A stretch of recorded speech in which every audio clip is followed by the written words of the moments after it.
There is power in the name of Jesus.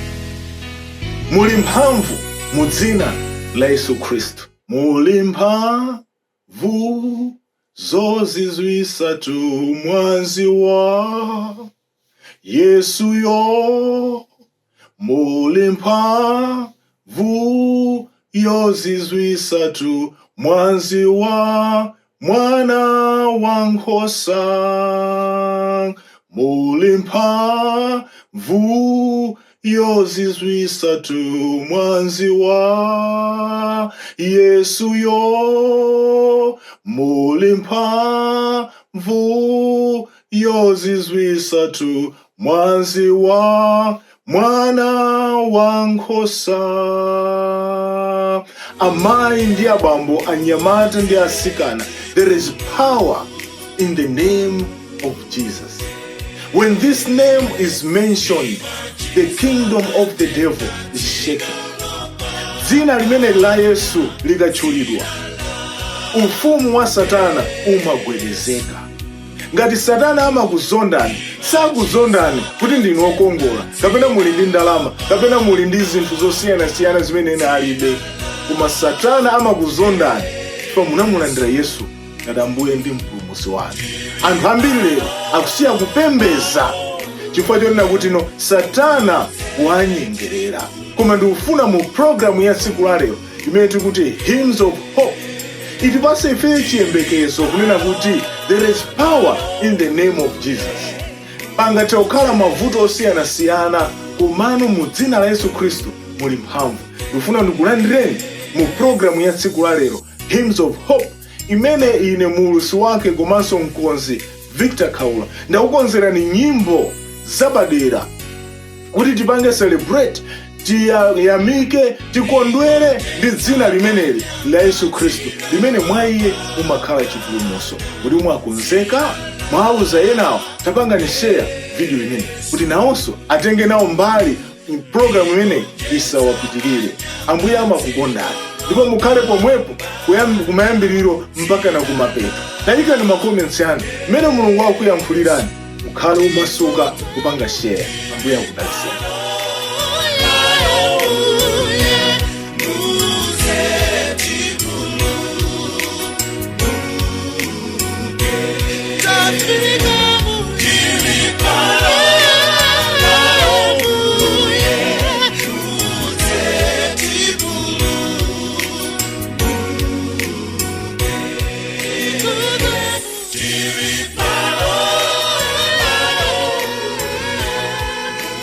Machitidwe chapter 4 verse 12, our salvation is found in no one else, for there is no other name under heaven given to mankind by which we must be saved. Palibe dzina lililonse limene lili pa dziko lapansi limene ife tingathe kupulumutsidwa nalo, ndi dzina lokhalo la Yesu Khristu. Amayi ndi abambo, tikukhala mu nthawi imene anthu akupanga zinthu zosiyana-siyana. Pa dziko pano tamvapo anthu ena akuzitchula okha mayina kuti ndi a Yesu. Ndamvapo ngakhale ku Chiromoni kunali Yesu Matiki, amene na Yesu ankanena kuti ndi Yesu. Komano zidafika nthawi ina wonena kuti Yesu Matiki ameneyo adafika ngakhale kufika pogendedwa ndipo amene adapita. Alipo ambiri pa dziko lapansi ayeserapo kukhala ngati Yesu, kaya ndi ku Kenya, kaya ndi kuti, koma ndi dzina lokhalo la Yesu Khristu limene limapereka chipulumutso. Ndiye mu tsiku la lero pamene tikuyamba programu imene ya Hymns of Hope Malawi edition, mutu wonena kuti there is power in the name of Jesus. Tatiye tiyambe ndi nyimbo yoimbidwa ndi Bile Chiwocha, businessman wa ku Lilongwe, komanso amene ali wozipereka pa ntchito ya Mulungu wakumwamba, amene akuimba nyimbo yonena kuti kodi Yesu asamala? Yes, he cares. Ndi nyimbo imene pa stanza imafunsa funso ngati munthu okayikira kuti kodi Yesu amasamala, koma pa chorus akuti inde amasamala kamukumana ndi mavuto osiyana-siyana. Yesu amasamala. Mverani kuimba kwa ntheteme kumene Bile Chiwocha akutipasa nyimbo yakuti kodi Yesu asamala.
asawaleta ndikakwa mwa Yesu mwazati soni zosapometsa misonzi usiku wonse ndidziwa wasamala ine ndikavutika nditomasana ndiusiku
popitiriza pamenepo tiye timvere nyimbo iyi imene akutiimbira a hope for salvation akuti Yesu ndiye mpulumutsi. Jesus is the savior. Amayi ndi abambo, anyamata ndi atsikana, pa dziko lapansi chimene ife tikufuna ndicho chipulumutso. Anthu akupanga zinthu zosiyanasiyana komano nkhani ndionera kuti kodi chipulumutso chimenechi tingachipeze bwanji? Chipulumutso chimenechi Yesu Khristu anatiperekera kale pofa pa imfa ya pamtanda, adatipasa chipulumutso. Anthu leroli amayesera kuchita zinthu zosiyanasiyana, mwina kaya ndikupereka zopereka zawo, kaya ndikuoneka kuti no iye akugawa zinthu nkumaganiza kuti angathe kusinthisa chipulumutso ndi zimene akumupangira Yesu Khristu. Chipulumutso ndi chaulere, chotero sitingathe kuchisinthanisa ndi ndalama. Ngati timapereka ndalama kandi za 10 kandi zopereka, timapereka chifukwa kuti ifeyo amene ndi madalitso amene Mulungu watipasa, komano sitingagule nazo chipulumutso. Komano pamene ifeyo tikukonda Yesu Khristu, kuzakhala kosavuta kuti tipereke chuma chathu, chifukwa kunena kuti tikapereka moyo wathu kwa Yesu, chuma chathu tizaperekanso. Tamvera ni nyimbo imene akutiimbira a hope for salvation, amene akuti Yesu ndiye mpulumutsi. Ndiye mpulumutsi wa moyo wanga, anafa imfa ya manyazi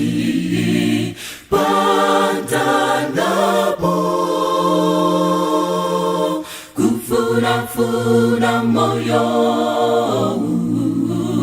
kuti upulumutsiwe, anafa imfa ya manyazi kuombolane. Yesu ndiye mpulumutsi wa moyo wanga,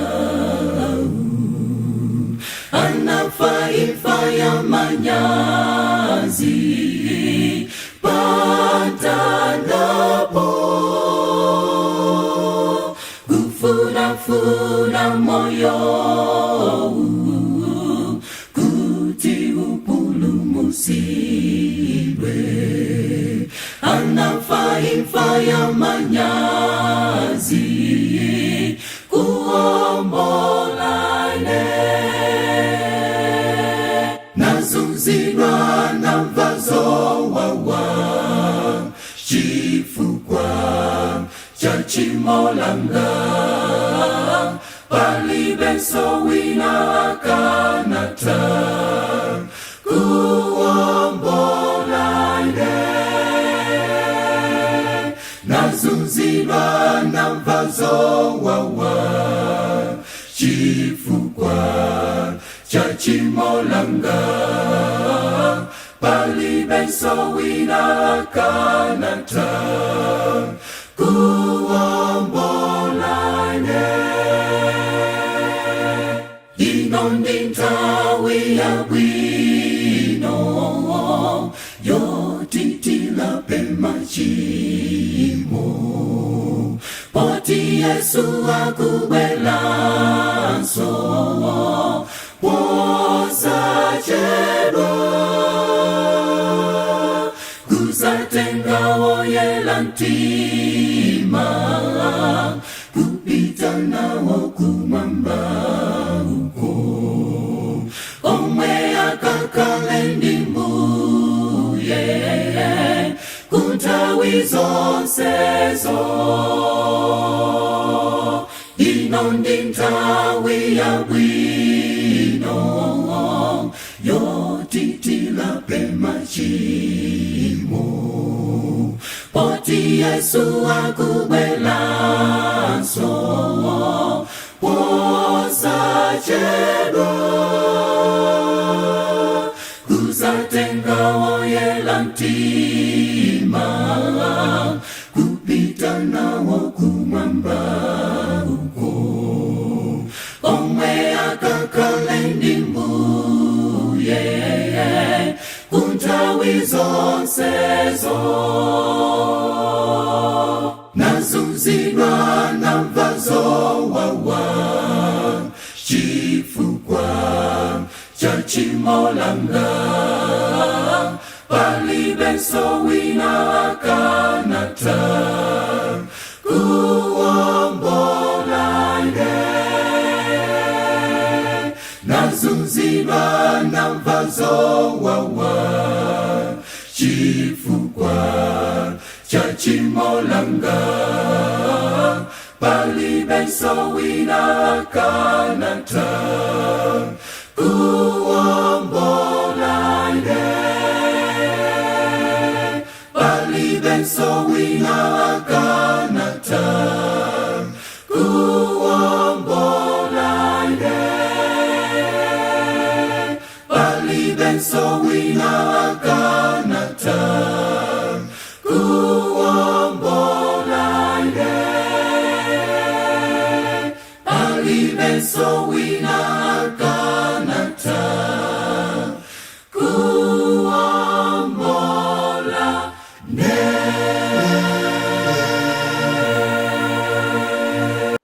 Nyimbo yosatana nayo amene akutiimbira ndi a Life in the Look, awa ndi gulu laochokera ku Thekerani, amene akunena kuti Yesu azansanga. Yesu azansanga, Life in the Look. Posachedwa anthu pa dziko lapansi akuona ngati kubwera kwa Yesu Khristu kuchedwa, ndipo sakubwera akuzengereza, koma kuti Yehova sazengerezana nalo lonjezano lake. Ngati akuchedwa akutipasa ifeyo mwayi wonena kuti ine ife tilape, koma likubwera tsiku posachedwa. Zizindikiro za nthawi amayi ndi abambo zikukwaniritsidwa. Mukuona mmene dziko lero zikusinthira, amuna okhaokha ukwatirana, akazi okhaokha ukwatirana. Anthu lero sakusamalayi, mavalidwe anthu sakusamala. Anthu lero akufika poti akakonda ndalama moyo wa munthu ulibe ntchito, anthu kuphana nsanje, mavuto osiyanasiyana. Anthu lero afika poyipa kwambiri. Komano Yesu Khristu akubwera msanga. Chotero tatiye timvere nyimbo iyi imene akuti Yesu azansanga, yoimbidwa ndi Life in the Look, awa ndi gulu lochokera ku chigawo cha ku Thekerani ku Thyolo, Malawi.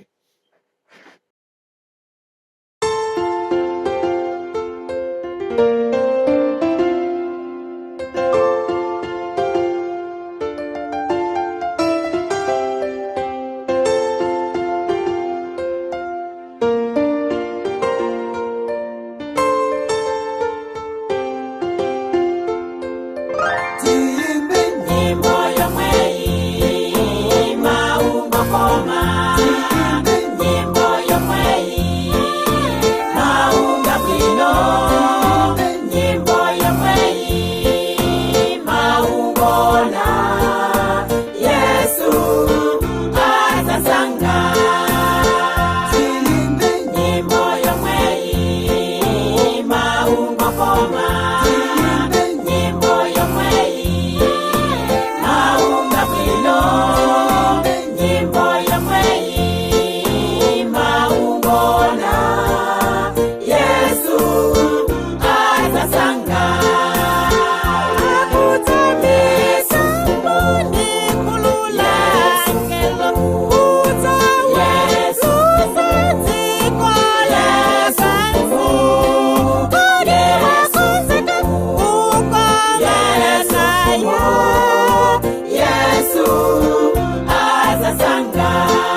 Popitiriza pamenepo tamveserani nyimbo iyi. Amichiru Senior Choir amene akuti ndimgwirisisa Yesu. Amayi ndi abambo yafika nthawi yonena kuti kukhala tu mkhristu si chinthu chamasewera ya. Chifukwa zilipo zinthu zambiri zimene zimachitika kunena kuti zokupanga iwe kuti ubwerere. Utakonzeka bwinobwino leroli ine ndikufuna ndikhale nyali koma zokhumudwisa kukakwera minibus mene akuyankhulira kapena mene akondakta akupangira kandi a driver or even ogwira nawo ntchito zosamwisa ndi zambiri. Koma Amichiru Senior Choir akuti ndimgwirisisa Yesu kuti ngakhale mavuto osiyanasiyana akhale pa dziko lapansi. Kodi inu mwakonzeka? Ngati iniyo mwapanga chisankho kunena kuti ine ndikufuna ndimgwirisise Yesu, talimbani mu comment section kunena kuti ndimgwirisisa Yesu. Amayi ndi abambo yakwana nthawi imene tinayenera kumkonda Yesu koposa kale. Mverani nyimbo imene ndimgwirisisa Yesu, Michiru Senior Choir.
Tinataka kumvera nyimbo ya Michiru Senior Choir akuti nonigwirisisa Yesu ndi azimayi agamulani B singers. Azimayi agamulani B singers akunena kuti Yesu agogoda. Yesu agogoda. Jesus is knocking. You know how I love about this? That Jesus is knocking at the door of your heart. That shows how much he respects us. Akutilemekeza ifeyo. You know, Jesus has got power to go anywhere he wants. But for knocking, he's respecting us. Chipulumutso chinaperekedwa chaulere. Komano sakuchipanga force pa ifeyo ayi. Sakuchikakamiza pa ife ayi. Akutipasa ife mwayi woti notisankhe. Ndiye Gamulani B akuimba nyimbo iyi mwantheteni akunena kuti Yesu agogoda, Yesu agogoda, agogoda pa khomo la mtima wanu. Kodi inu mumulowesa lero? Tayimbani pa comment section kuti ndikufuna Yesu Khristu mulowe mu mtima mwanga lero. Iyakwana nthawi imene tinayenera timulandire Yesu Khristu. Yesu Khristu agogoda. Gamulani B singers.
Chikondi cha Mbuye watupotipasa mwana wake.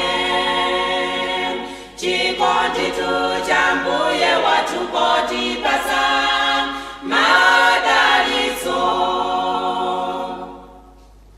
Chikondi cha Mbuye watupotipasa mwana wake. Chikondi cha Mbuye watupotipasa madalitso.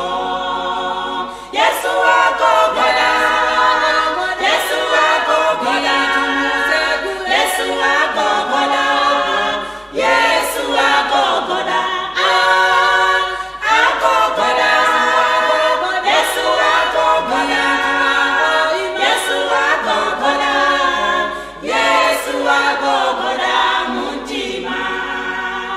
Yesu agogoda, Yesu agogoda, Yesu agogoda, Yesu agogoda, agogoda, Yesu agogoda, Yesu agogoda, Yesu agogoda muntima.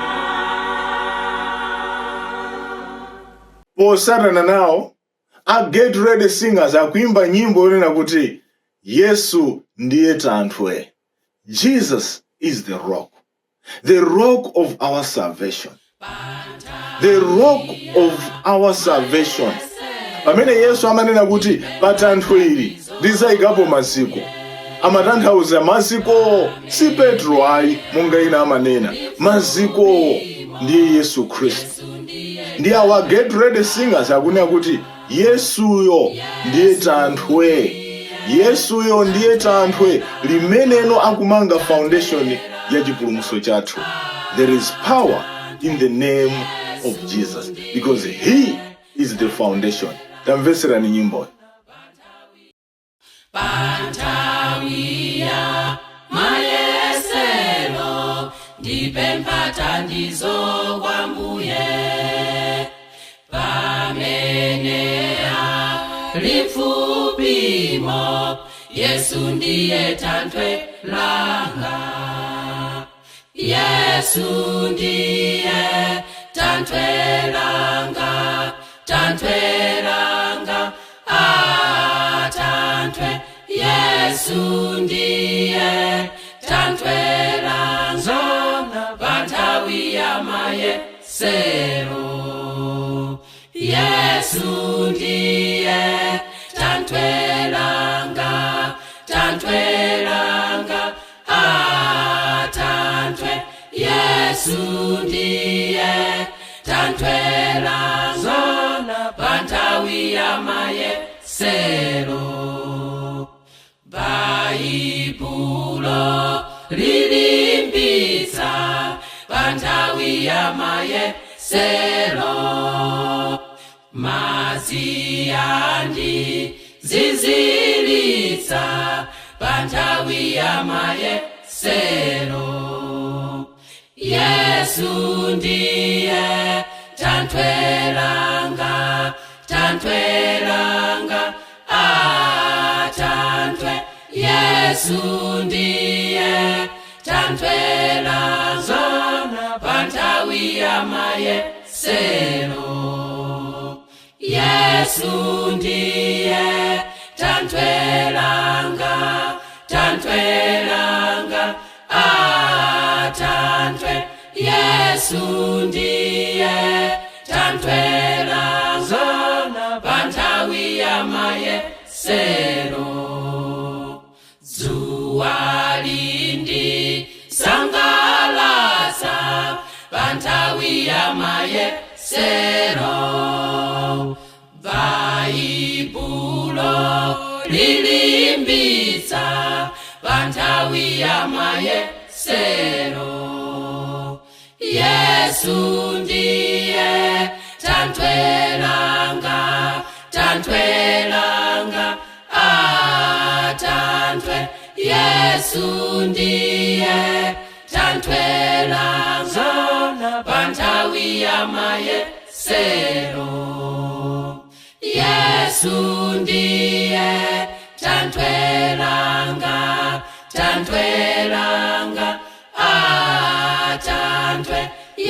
Yesu ndiye tantweranga pantawi ya mayesero.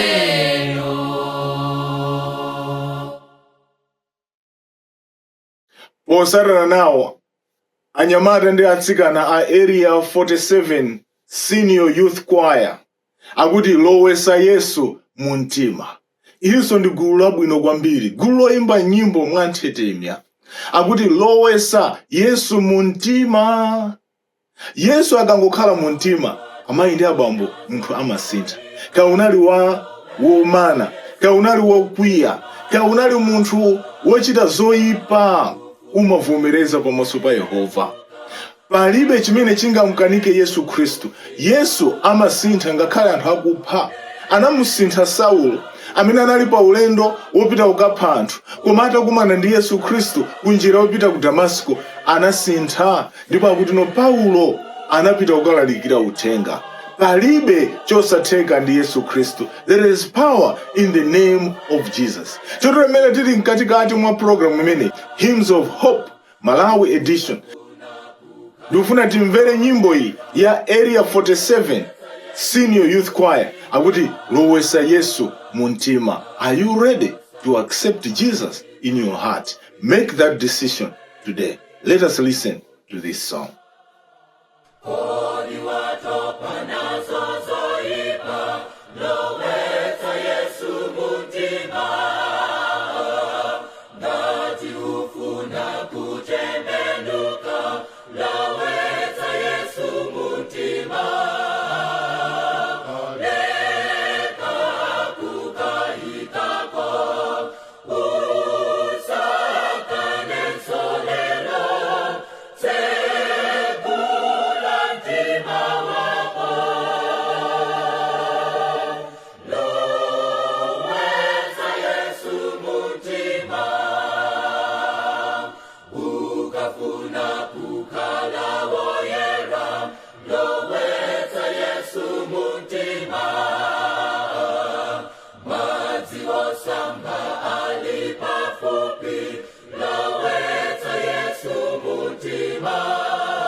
Popitiriza pamenepo, Moody Family Union akuti Yesu analonjeza chani.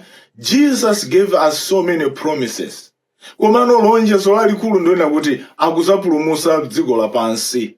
Chotero monga iye ali nazo mphamvu zonse, akutilonjeza kunena kuti akubwera posachedwa, ndipo akutilonjeza kuti sazatisiya tokha. Kodi amayi, abambo, mukumana ndi mavuto otani. Ambiri aife tataya okondedwa athu, ambiri aife abale athu ali chipatala anatilonjeza mukapemphera azatiyankha. Palibe chosatheka ndi Yehova. Yehova amachiza, Yehova amapereka mphamvu, Yehova amatipasa ife zosowa zathu. Chotero pamene gulu lotchedwa Moody Family Reunion, Moody Family Union, tiye timvesere nyimbo iyi ya Moody Family Union amene akuti Yesu analonjeza. Lonjeza andikondane, anandifela pantanda pakavalipo, ndikala pachimolanga akululuka, mene azabwera iye kuka kwatuko.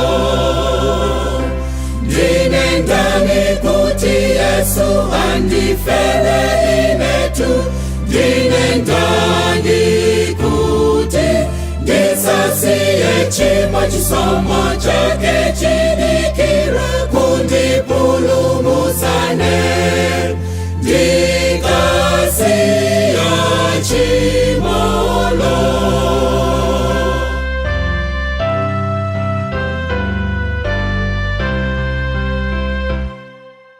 Kokoma kuyenda njira ya Ambuyeyo, wabwino kukulupira mphamvu yakeyo, fotokozera iye sindiopai, mphamvu yake ipambana mphamvu ya nziko.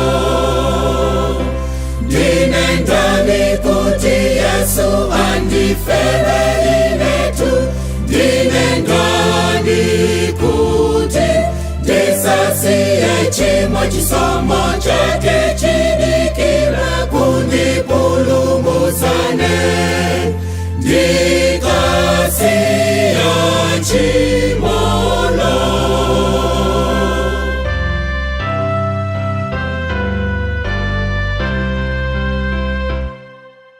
Wandima wondipimba nasokozane, mafunde awombe bwanji ndidalinaye, sindidela nkawa Yesu alindine, nangula wangandi iye apulumusane. Ndine ndani kuti Yesu andifele inetu, ndine ndani kuti ndisasiye chimo chisomo chake chidikira kundipulumusane, ndikasiya chimolo.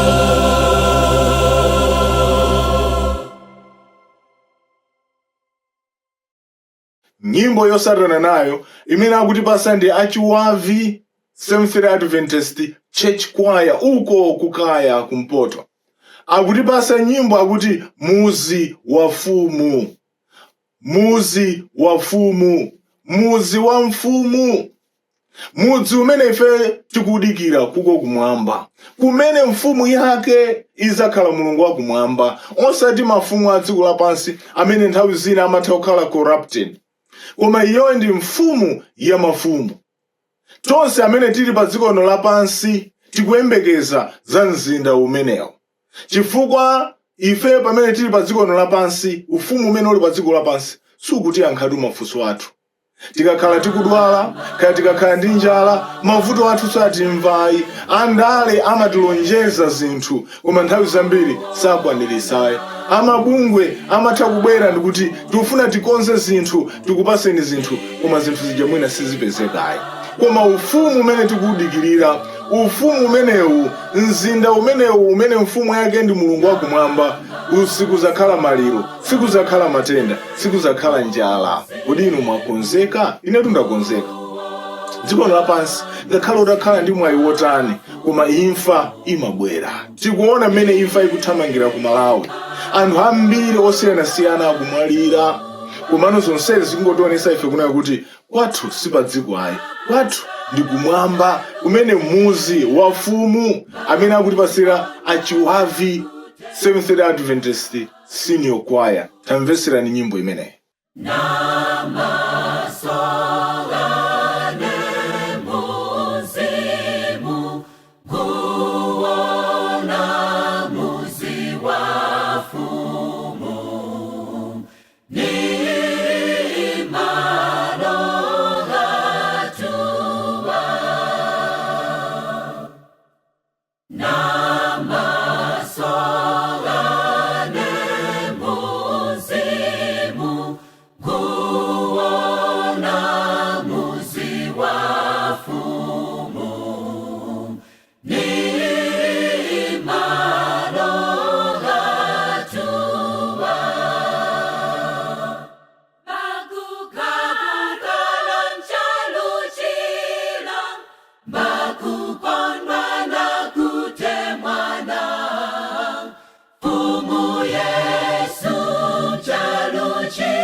Pomalizira timve mmene tikufika kumapeto a programu imeneyi. Ndikufuna ndikukumbuseni kunena kuti tumizani mauthenga anu.